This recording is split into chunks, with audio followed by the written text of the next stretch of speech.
বাংলাদেশকে অ্যাটাক করতে হলে অনলি 2 মাস যে শীতকাল আছে ওইটার মধ্যে, এবং ওই শীতকাল সময়ের মধ্যে যদি তারা সম্পূর্ণভাবে বাংলাদেশকে পরাজিত করতে না পারে, তাহলে এটা আবার বর্ষাতে চলে যাবে, তখন একটা লং হবে। এবং এই কারণে কিন্তু মানিকশ ডিসিশনটা নিয়েছিলেন যে তারা ডিসেম্বরের আগে কোনো অ্যাটাক করবেন না। যদি ভারত আমাদের সাথে কোনোভাবেই যুদ্ধে জড়িয়ে যায় এবং আমাদের বর্ডার পর্যন্ত তাদের ট্রুপস আনতে অ্যাজিউম করা হয় যে অ্যাটলিস্ট 1 মাস সময় লাগবে, যে এই জিনিসটা হচ্ছে ব্লেন্ডিং কনভেনশনাল উইথ আনকনভেনশনাল, এই জিনিসটাতে আমরা যখনই সেট হব তখনই এটা হচ্ছে ভারতের ভয়ের কারণ। এবং প্লাস আমি যেটা বলেছি যে এটার কনসেপ্টটা অনেকটা পিপলস আর্মির মতো, এটা ফেরত আনতে হবে। সো এই জিনিসটাই মানিকশ বুঝিয়েছিল যে আমরা যদি এখন অ্যাটাক করি তাহলে এটা হবে টোটাল ডিজাস্টার।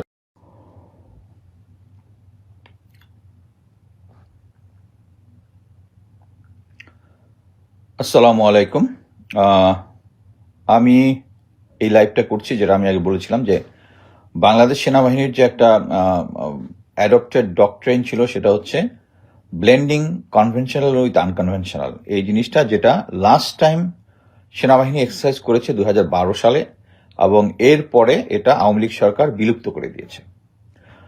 প্রথমে একটা বলি যে এইটা ব্লেন্ডিং কনভেনশনাল উইথ আনকনভেনশনালটা কি জিনিস। আমরা সবাই জানি যে যুদ্ধে কয়েক ধরনের আছে, conventional war, unconventional war, civil war, একটা আছে পিপলস ওয়ার। পিপলস ওয়ারটা চায়না যেটা জাপানের বিরুদ্ধে ব্যবহার করেছিল সেকেন্ড ওয়ার্ল্ড ওয়ারের সময়। আমাদের এই যে ব্লেন্ডিং কনভেনশনাল উইথ আনকনভেনশনাল, এটা যদিও ব্লেন্ডিং কনভেনশনাল আনকনভেনশনাল, বাট এটার সাথে পিপলস ওয়ারের সাথে একটা মিল আছে, আমি ওটা পরে বলবো। সেটা হচ্ছে, প্রথমে আমরা বলি যে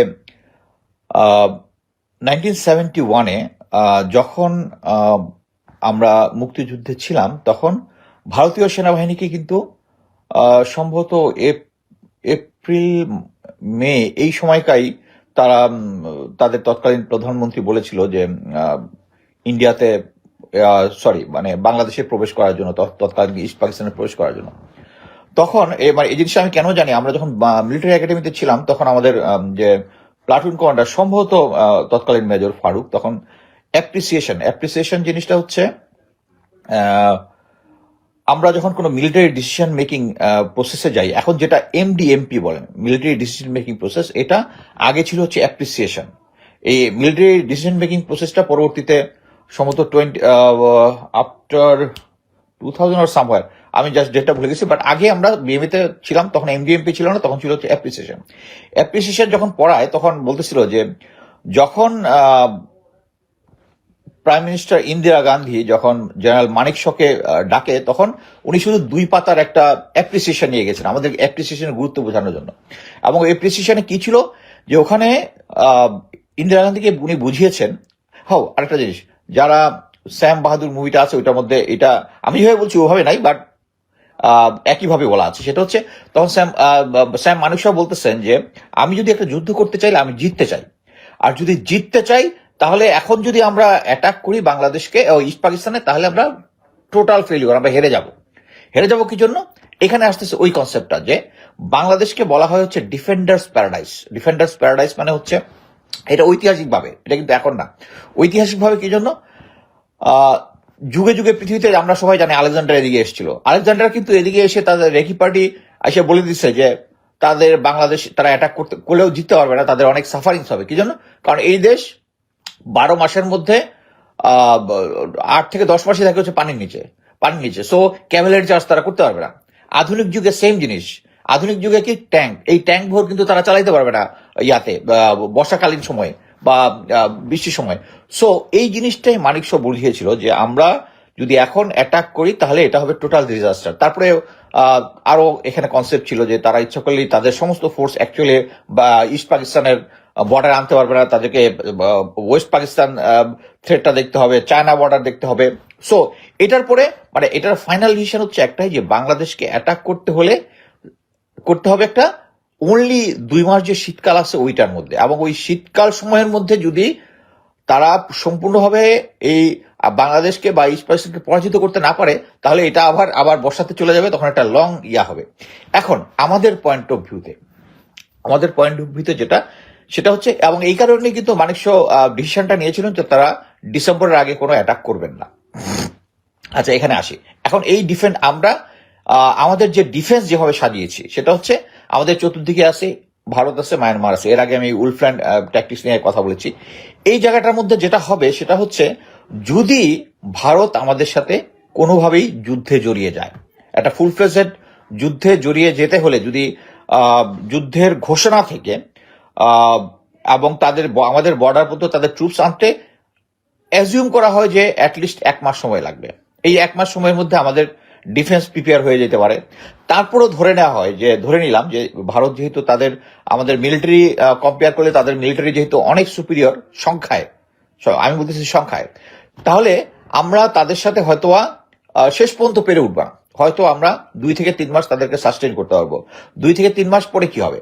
সো আমরা বাঙালি জাতি তো মাথা নোয়াবো না, যেটা আবু সাইদ এই বিপ্লবের সময় দেখিয়েছে, মুক্তিযোদ্ধারা 71-এ দেখিয়েছে, সেম।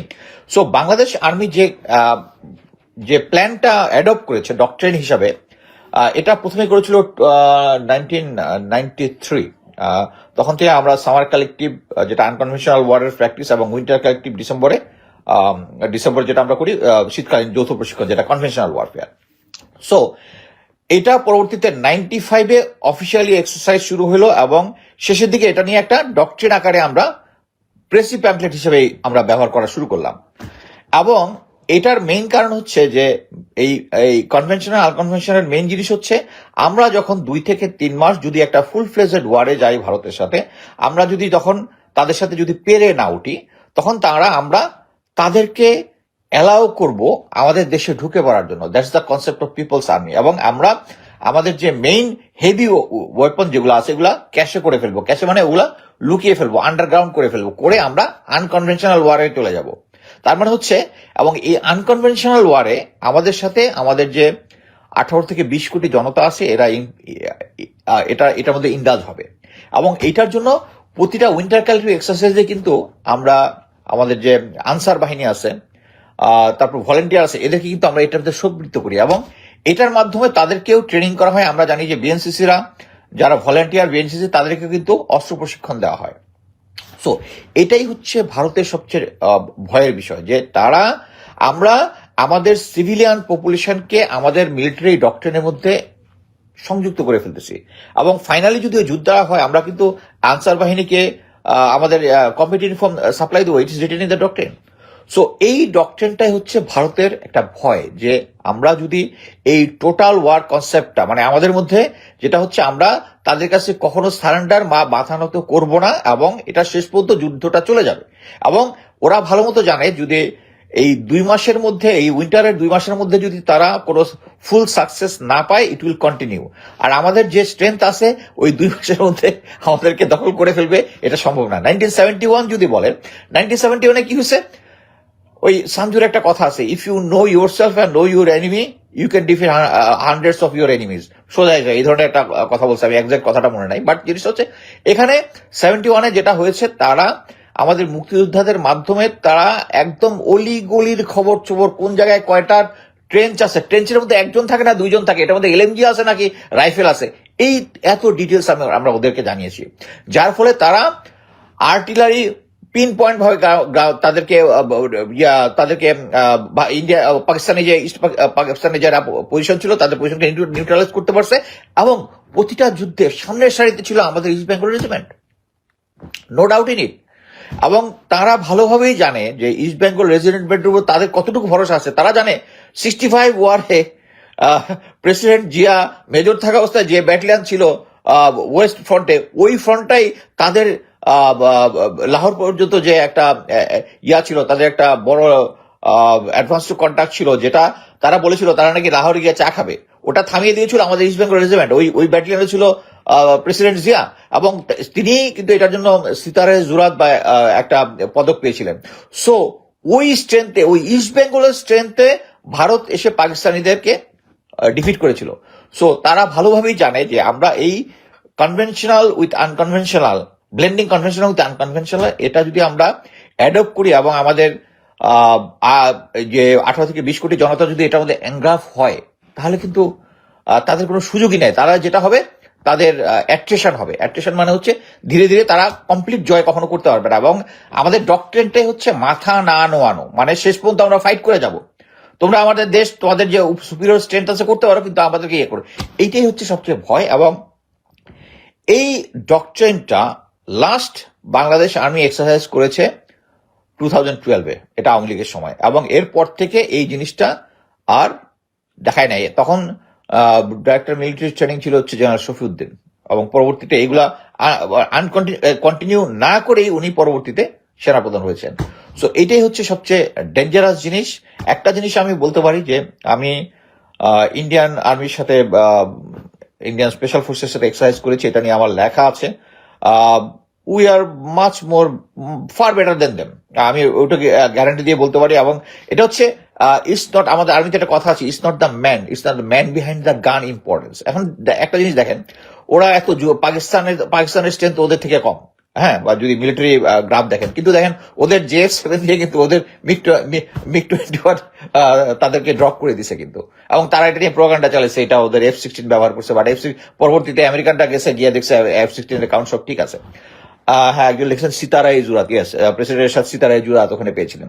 সো এই জিনিসটাই হচ্ছে ভারতের ভয়। এবং ভারত আমাদের সেনাবাহিনীকে বিভিন্ন ব্যবসা বাণিজ্য এগুলোর মধ্যে ইনভলভ করে টাকা পয়সা, বিভিন্ন জায়গায় গাড়ির জন্য টাকা, এগুলো জিনিস দিয়ে আমাদেরকে অ্যাকচুয়ালি যুদ্ধের মুডটাকে চেঞ্জ করে ফেলেছে। এবং এই ব্লেন্ডিং কনভেনশন ছিল হচ্ছে তাদের সবচেয়ে ভয়ের জিনিস। এবং এটা 2012-র পর থেকে সেনাবাহিনী আর কন্টিনিউ করে নাই। এবং এটা আমাদেরকে এই ডকট্রিনটা ফেরত আনতে হবে। এখন ফেরত কে আনবে? জেনারেল ওয়াকার আনবে? আপনারা যত যাই বলেন, আমি এখনো জানি সে হচ্ছে ভারতের সেবাদাসী, ইন্ডিয়ার সেবাদাসী, এবং ইন্ডিয়ার অ্যাপ্রুভালেই উনি হয়েছে। এবং শেখ হাসিনার কথা মতো এখন পর্যন্ত চলতেছে। এবং এখন পর্যন্ত উনি তার মেইন মাইট যেগুলো আছে, 9 ডিবির GOC, বিজিবি, আপনার বিজিবিতে অনেক কথাবার্তা শুনেছেন, চাঁপাইনবাবগঞ্জের বর্ডারে, এগুলোতে দেখবেন, এগুলোতে কিন্তু কোনো ক্যাজুয়ালিটি নেই, মানুষ কেউ মারা যায় না, কিন্তু কেউ কোনো ক্যাজুয়ালিটি নেই। এগুলো হচ্ছে নিজেদের মধ্যে খেলা হচ্ছে, খেলা দিয়ে এটা মিডিয়া আগের থেকে বলে একটা মিডিয়া হাইপ তোলার চেষ্টা করা হচ্ছে। ক্লিয়ার। সো আমাদেরকে এই সেনাবাহিনীর ব্লেন্ডিং কনভেনশনাল উইথ আনকনভেনশনাল যেটা আছে, এই ট্রেনিংটা আমাদেরকে ফেরত আনতে হবে। এবং আমরা যত রিফর্মই করি, একটা হচ্ছে প্রথম হচ্ছে উলফ প্ল্যান, যেটা নিয়ে আমি আগে কথা বলেছি, আর এটা হচ্ছে ব্লেন্ডিং কনভেনশনাল উইথ আনকনভেনশনাল। এটাতে প্রতিটা এক্সারসাইজে যেটা হবে, শীতকালীন এক্সারসাইজে কিন্তু আমরা একটা সামার কালেক্টিভের সময়, একটা বৃষ্টির সময় আমরা একটা আনকনভেনশনাল, প্রতিটা ইউনিট, সেনাবাহিনীর প্রতিটা ইউনিট সবাই গ্রাউন্ডে চলে যায় এবং এটা নিয়ে ট্রেনিং করে। তার পরবর্তীতে উইন্টার কালেক্টিভের সময় আমরা বিজিবি, আনসার, ইভেন BNCC এদেরকে আমরা এটাতে সম্পৃক্ত করি, পিপলস ওয়ার যেটা ফাইনালি যেটা হবে ওইটা কনসেপ্ট করার জন্য। এবং আমি লাস্ট আমার নিজের এক্সপিরিয়েন্স হচ্ছে 2012 সালে আমি যখন সিও প্যারাকমান্ডো ব্যাটালিয়ন ছিলাম, আমাদের তখন একটা ব্যাটালিয়ন, তখন ডাইরেক্টর মিলিটারি অপারেশন ছিল ব্রিগেডিয়ার জেনারেল হুমায়ুন, পরবর্তীতে মেজর জেনারেল হিসেবে রিটায়ার করেছেন। উনি তখন আমাদের একটা গ্রুপকে সিলেট দিয়ে আনকনভেনশনাল রুটে, যেটা 71-এর সময় আমরা 1-1 কমিউনিকেশন জোন জানতাম, এটার সাথে একটা লিঙ্ক আপ করার জন্য আমরা একটা বড় পার্টি পাঠিয়েছিলাম ওখানে। 2টা কোম্পানি, আমার যতদূর মনে পড়ে 2টা কোম্পানি পাঠিয়েছিলাম ওখানে। আমি অ্যাকচুয়ালি নিজেই যেতে চেয়েছিলাম, ব্রিগেডিয়ার হুমায়ুন স্যার আমাকে বলছে, না, তোমাকে যখন দরকার হবে আমি পাবো না, তুমি এখানে থাকো। সো এটাই যে এই জিনিসটা হচ্ছে ব্লেন্ডিং কনভেনশনাল উইথ আনকনভেনশনাল, এই জিনিসটাতে আমরা যখনই সেট হব, তখনই এটা হচ্ছে ভারতের ভয়ের কারণ, এবং ভয়ের কারণেই এই জিনিসটা ডিসকন্টিনিউ করা ছিল। আমরা চাই বাংলাদেশ সেনাবাহিনী এই blending conventional with unconventional plus, আমি যেটা বলেছি যে এটার কনসেপ্ট অনেকটা পিপলস আর্মির মতো, এটা ফেরত আনতে হবে। আচ্ছা, আমি যদি কোনো কোশ্চেন নেই, ট্রেনিং আন্ডার জেনারেল পপুলেশনকে আর্মি ট্রেনিং এর আন্ডারে নিয়ে আসলার ব্যাপারটা আপনাদের মতো সিনিয়রদের বেশি বেশি প্রচারণা করা উচিত। হ্যাঁ, অ্যাকচুয়ালি আমি এটাই করতেছি। এটা বুঝতে হবে যে এখন যদি আমরা ভারতের সাথে একটা যুদ্ধে চলে যাই, তাহলে কি হবে? আমি দেশে ফেরত যাব, আমি হয়তো ফ্রন্ট লাইনে আমাকে পাঠাইতে পারে, অথবা অ্যাডভাইজারি পাঠাইতে পারে, অথবা এই সিভিলিয়ানদেরকে ট্রেনিং দেওয়ার জন্য, যারা সিভিলিয়ান থাকবে তাদেরকে ট্রেনিং দেওয়ার জন্য আমাদেরকে নিয়োগ করতে হবে। এইটাই হচ্ছে পিপলস ওয়ার, যে আমাদের রিটায়ারমেন্ট থেকে শুরু করে যারা ফ্রন্ট লাইনে যুদ্ধ করবে, হ্যাঁ, আমাদের এখন বয়স হয়ে গেছে, নাও পাঠাতে পারে, স্পেশাল ফোর্সে অ্যাডভাইজার হিসেবে রাখতে পারে যেহেতু ছিলাম, বাট আমাদের এই রিটায়ারমেন্ট ফোর্সটা তখন আমরা চলে যাব ম্যাক্সিমাম এই আমাদের সিভিলিয়ানদেরকে ট্রেনিং দেওয়ার জন্য। সো এটাই হচ্ছে কনসেপ্ট, এবং আশা করি বাংলাদেশ সেনাবাহিনী এই উলফ প্ল্যান ডকট্রিন এবং এই ব্লেন্ডিং কনভেনশন আনকনভেনশনটাকে আবার ফেরত নিয়ে আসবে। ধন্যবাদ।